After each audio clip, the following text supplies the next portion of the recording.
Did Matthew tear Isaiah out of context in his fulfillment verse about the virgin birth? This is a brief response to that question. One main reason to think that he did not was that we know that Jewish scholars never claimed that Alma meant anything other than virgin, until they wanted to deny the virgin birth of Jesus. How do I know this? Here are 8 reasons. 1. None of the ancient languages or versions gives any evidence to show that Alma ever meant a young married woman. It more likely means something like the English maiden, that is, a young woman of marriageable age, and in Israel these were assumed to be virgins, especially when it is described as a woman of good moral character. 2. A Nara may not have always been thought of as a virgin. Otherwise, it would scarcely have been necessary to define her 5 times by the word Bethulah, virgin. Thus an Alma must have been presumed to be a virgin, since it is never modified by Bethulah. 3. Since the Septuagint version was made in the case of Genesis 280 years B.C., and in the case of Isaiah 200 years B.C., it is to be presumed that their rendering of Alma by Parthenos, virgin, in Genesis 24:48, and Isaiah 7:14 was in their minds a justifiable rendering.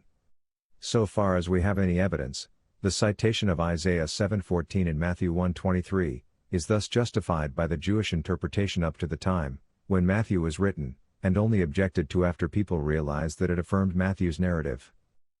4. Since the Peshitta-Syriac version of the Old Testament was also probably made by Jews, their rendering of the word Alma by Bethulah in Isaiah 7:14 must have been considered proper even as late as the 2nd century A.D., so in other translations of the Old Testament into other languages, the common word to translate it was whatever that language's word for virgin was. 5. Jerome, who studied Hebrew under Jewish rabbis of his time, about 400 AD, still thought it possible to render Alma by Virgo, virgin, in Genesis 24:43 and Isaiah 7:14. 6. The rendering Ulamta of the Targum to Isaiah 7:14 cannot possibly argue in favor of the meaning young married woman, in view of the following 3 facts. A. Alma, in the Old Testament, never has this meaning anywhere else. B. Ulamta translates not merely Alma, but also Nara, Yoda, and Bethulah, none of which means young married woman. C. Ulamta is used of Rebekah when she came to the well and met Eliezer, of Miriam, when she was set to watch the infant Moses, of the 400 virgins of Jabesh Gilead, of Esther, and the other virgins who were selected for the choice of Xerxes as wife. 7. All the versions of the Greek Parthenos, virgin, Coptic, Armenian, Ethiopic, Harclensian, Syriac, and Arabic, render the word in both Isaiah 7:14 and Matthew 1:23, by the best word for virgin which they possess. 8. The evidence that Mary was a virgin does not after all depend on the meaning of the words Alma and Parthenos alone, for it is said, also, of Mary that she had not known man.